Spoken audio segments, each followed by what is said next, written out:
प्रांजळ, प्रामाणिक आणि सत्याचा प्रयोग करणारी आत्मकथनं आहेत असं वाटतं. अनुरनुया थोकडा तुका आकाशा एवढा, ही अनुभूती जेव्हा तुकोबा घेतात तेव्हा ते प्रतिभेच्याच पातळीवर असतात. त्याशिवाय त्यांना ही अनुभूती कशी येईल की सूक्ष्माहून सूक्ष्म आणि मोठ्याहून मोठा, अनुरणीया ठोकळा तुका आकाशा एवढा. आणि ही अनुभूती का आली आणि आमच्या साहित्यिकांना का येऊ शकत नाही? कारण गिळूनी सांडिले कळीवर भवभ्रमाचा आकार, सांडिली त्रिपुटी जग उजळला, दीप उजळला घाटी. आणि शेवटी तुकोबा आपली नाममुद्रा लावतात की तुका म्हणे आता उरलो उपकारात होता. म्हणजे जगाच्या कल्याणासाठी मी आता उपकारासाठी उरलो आहे, ही भावना तुकोबांना साऱ्या भवभ्रमाचा निचरा झाल्यानंतर ही भावना त्यांना आलेली आहे. ती तुम्ही कोणत्याही पातळीवरची म्हणा, पण ही त्यांची स्वप्रेरणा, आत्मप्रेरणा, स्वकथन नाही का? महानुभावांनी लीळाचरित्र, गोविंद प्रभू चरित्र, दृष्टांत पाठ असे अनेक ग्रंथ लिहिले. ही आत्मकथनं नाहीत का? ही आत्मकथनं आहेत. पण आमची अनुभवाची किंवा संकल्पनेची जी दृष्टी आहे ती आनंद यादवांनी आत्मचरित्र मीमांसा या ग्रंथात मांडली. आणि त्यांनी आत्मचरित्राचा प्रकार जो आहे तो इंग्रजी राजवटीत वाढीला लागला असं सांगितलं. म्हणजे तोपर्यंत संतांनी आणि महानुभावांनी जी आत्मचरित्र आणि चरित्र लिहिली ती या प्रकारात येत नाहीत का? त्या प्रेरणा आम्ही घ्यायच्या नाही का आमच्या? म्हणजे जरा मूळचाच आटल्यानंतर आणि परभृत झऱ्यावर अवलंबून राहिल्यानंतर साहित्यिकांकडून आणखी दुसऱ्या कोणत्या अपेक्षा करताय? मर्ढेकरांचं एक विधान मला आठवतं की आधुनिक मराठी साहित्य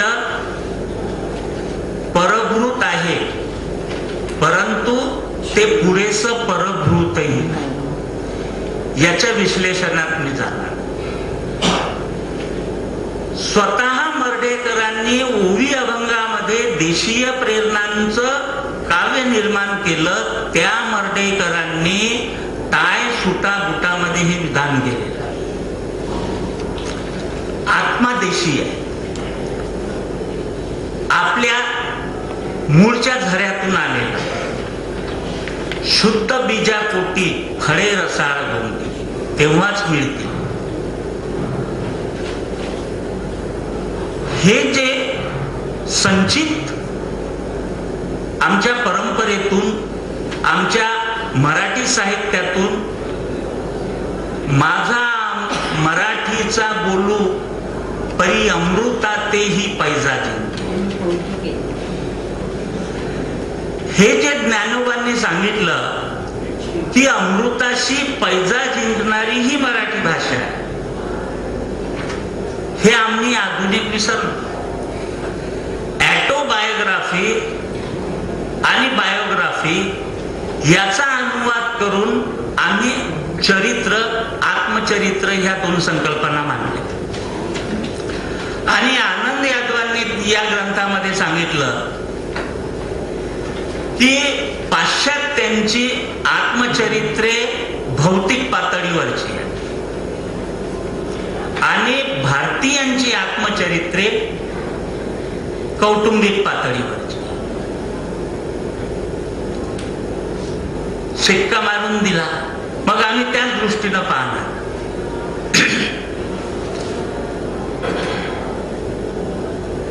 पुन्हा ते समोर सांगतात की एक लेखक अनेक कादंबऱ्या लिहू शकतो, पण एक लेखक अनेक आत्मचरित्र लिहू शकत नाही. आत्मचरित्रामध्ये आत्मप्रेम, आत्मगौरव, आत्मसमर्पण हे धोके जास्त संभवतात. आणि नेमके आनंद यादव जसं बोलतात तसं करतात का? झोंबी, घर भिंती, काचवेल असे 4 खंडामध्ये 1565 पानांचं आत्मचरित्र त्यांनी तुमच्यासाठी वाचायला ठेवून दिलं. महात्मा गांधी 500 पानात जे लिहू शकतात ते कथा, कादंबऱ्या, कविता लिहिल्यानंतर सुद्धा आनंद यादवांना 1565 पानं त्याच्यासाठी घालवावी लागतात. आणि या 4ही आत्मचरित्राचं वर्णन आपल्याला 4 ओळीमध्ये सुद्धा करता येते. गोतावळानंतर त्यांच्याजवळ काही लिहायचं राहिलंच नाही. आणि तरी आमच्या साहित्य अकादमीनं झुंबीला आत्मचरित्रात्मक कादंबरी किंवा कादंबरी समजून पुरस्कारही दिला. हा सर्व गोंधळ आहे. पण जे धोके मी दाखवतो ते धोके माझ्या सृजनामध्ये असूच नाही. याची दक्षता कोणी घ्यायची? मी घ्यायची. मग ती त्यांनी घेतली का? काहीही लिहायचं बाकी नसताना मग आत्मचरित्र लिहायचे. आणि मग हे शेवटचं दळण कसं असतं तर याच्यामधून पिठासोबत काचा, खडे धसकटच पडतात.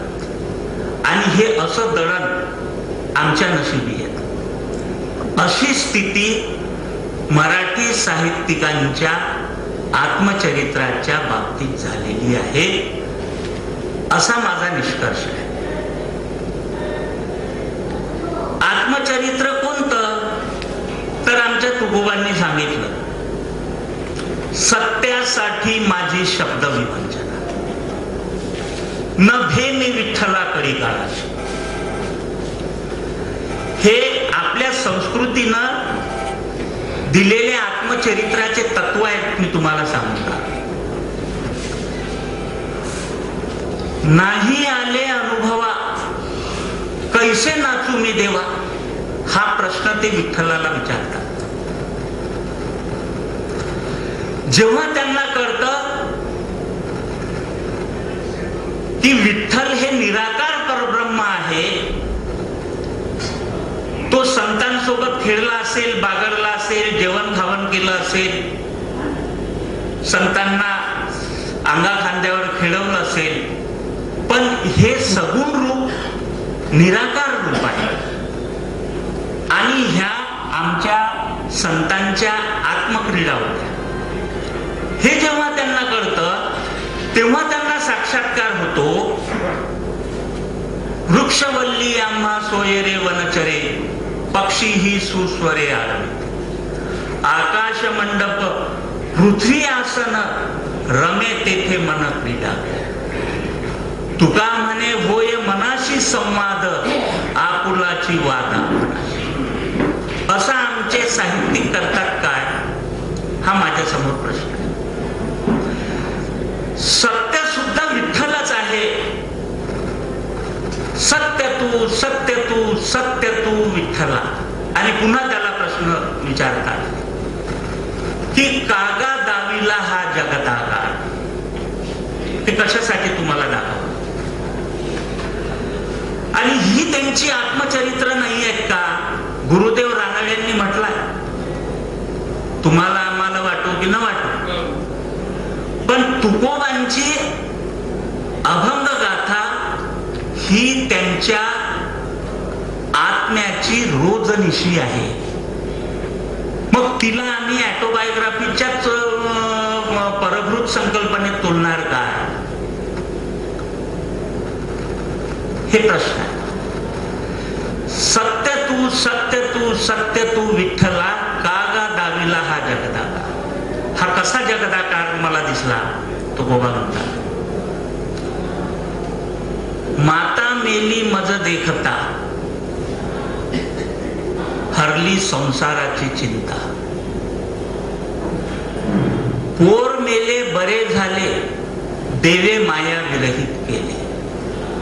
बाईल मेली बरे झाले, देवे माया सोडविली. बाप मेला मज देखता, हरली संसाराची चिंता. हे त्यांचं आत्मचरित्र नाहीये. म्हणजे दुष्काळामध्ये आणि एकूण आयुष्यामध्ये आप्त स्वकीयांच्या मृत्यूचं तांडव अनुभवल्यानंतर, गावातली गुरं ढोरं पशु पक्षी मरून पडल्यानंतर आणि भुकेनं तळफळणारे जीव पाहिल्यानंतर तुकोबाच फक्त म्हणू शकतात की माणसांची सेवा करा, पशु पक्ष्यांची सेवा करा, त्यांच्या पोटाला अन्न द्या. कारण पोटाची भूक मुंगीलाही सहन होत, माणसांना कशी सहन होत. आणि त्या अंगानं त्यांचं सर्व आत्मकथन, स्वानुभव कथन येत. मग त्याला आपण आत्मचरित्र म्हणायचं नाही का? किंवा म्हणू नका. मग त्यातून प्रेरणा घ्या की जे तुकोबा म्हणतात तसंच आम्ही त्याचं पालन केलं पाहिजे. आधुनिक काळात ते अध्यात्माचं जाऊ द्या, पण ज्या भौतिक प्रेरणा त्यांनी दिलेल्या आहेत जगाच्या कल्याणाच्या, ज्ञानोबांनी, तुकोबांनी, रामदासांनी, एकनाथांनी, त्या प्रेरणांना आम्ही केंद्रवर्ती का मानत नाही? आत्मचरित्राचं केंद्रच आम्ही विसरून परिघाचा विस्तार कशासाठी करतो?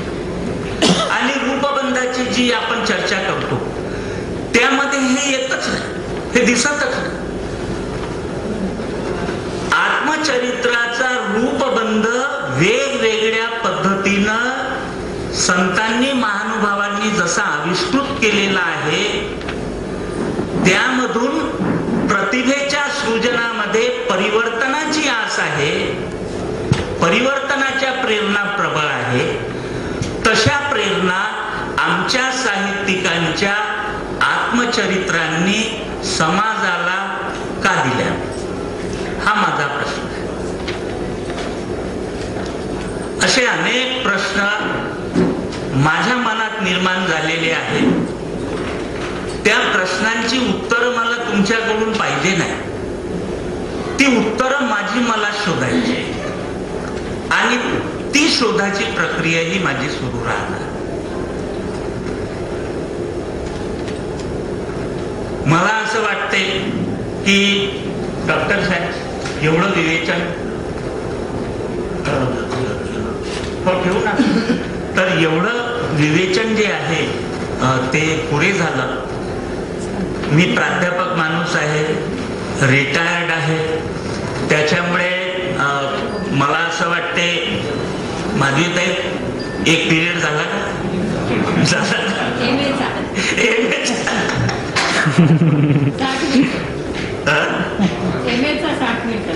मग 60 मिनिटाचा झाला का माझा?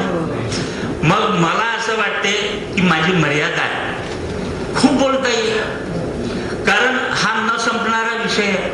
स्वतःच्या शोधाचा विषय जो आहे तो न संपणारा याच्यासाठी आहे की आपण स्वतःचा शोध घेताना आत्मगौरवाशिवाय काही बोलतच नाही. म्हणजेच मग आपण आपल्या हाती लागलो का? नाही लागलो. हेच माझं उत्तर. आणि एकच मुद्दा मग शेवटी समारोपादाखल मी सांगेन. या निबंधामध्ये तो आहे, तो सुटलाय. हे सारं विवेचन या अंगाला आहे. तो मसापामध्ये प्रकाशित होणार आहे. आपण जरूर तो वाचावा मुळापासून. त्यातले बरेचसे मुद्दे मला घेता आले नाही. एक महत्वाचा मुद्दा सुटला की रवी बापटांसारखे ज्यांनी स्वतःचा शोध आयुष्यभर घेतला, स्वतःच्या व्यवसायाशी, सेवेशी, जीवनदानाशी ज्यांनी कधी प्रतारणा केली, जे समाजाच्या उद्धारासाठीच युगलेखकांसारखे झटले, त्या वेगवेगळ्या समाजाच्या क्षेत्रातल्या लोकांनी मोठ्या प्रमाणावर 80-90 नंतर 150-200-300 असतील अनगणित आत्मकथन स्वकथन लिहिलेली आहे. त्यांनी असं म्हटलंच नाही की याला तुम्ही आत्मकथन माना, आत्मचरित्र माना, स्वकथन माना, काहीही म्हटलं. त्यांनी एवढंच म्हटलं की मी साहित्यिक नाही, मी जे अनुभवलं आणि मी आयुष्यभर जे काम केलं ते प्रामाणिकपणे मी मांडण्याचा प्रयत्न केला. म्हणून डॉक्टर साहेब, मी खात्रीनं सांगतो की तुमच्यासारखे वीणा श्रीखंडे आणि 2 हात तेही सर्जन होते, भैरूरतन दम्मानी पुरस्कारामध्ये ते माझ्यासोबत होते. तर ह्या लोकांनी, प्रकाश आमटे, अभय बंग, राणी बंग, ह्या लोकांनी जी काही स्वकथनं लिहिलेली आहेत, स्वानुभव कथनं लिहिलेली आहेत, त्यांचं असं म्हणणंच नाही आहे की ही आमची आत्मचरित्र आहे, ही आमची आत्मकथन आहे. ती म्हणतात की हे आम्ही स्वानुभवातून लिहिलेलं आहे, ते तुम्ही ठरवा. आणि वाचकांना यातच रुची अधिक आहे. कपोलकल्पित कादंबऱ्या वाचण्यापेक्षा डॉक्टर रवी बापटांनी आपल्या आयुष्यात काय काय अनुभवलेलं आहे हे वाचण्यात त्यांना रुची जास्त आहे. प्रकाश आमटे आदिवासी विभागात कसं काम करतात हे जाणून घेण्यात वाचकांना रुची आहे.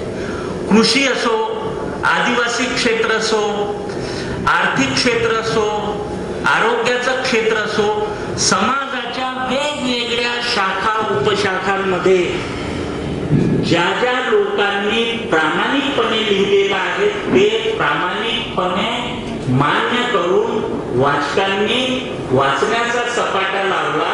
म्हणून साहित्यिकांच्या आत्मकथनांपेक्षा, आत्मचरित्रांपेक्षा जे स्वतःला साहित्यिक मानत नाहीत, कार्यकर्ते मानतात, त्यांनी लिहिलेली जी आत्मकथने आहेत ती अतिशय प्रतिभेचा आविष्कार असलेली आणि समाजामध्ये परिवर्तनाची आस, आकांक्षा आणि प्रेरणा निर्माण करणारी आहेत, असा माझा निष्कर्ष आहे. धन्यवाद.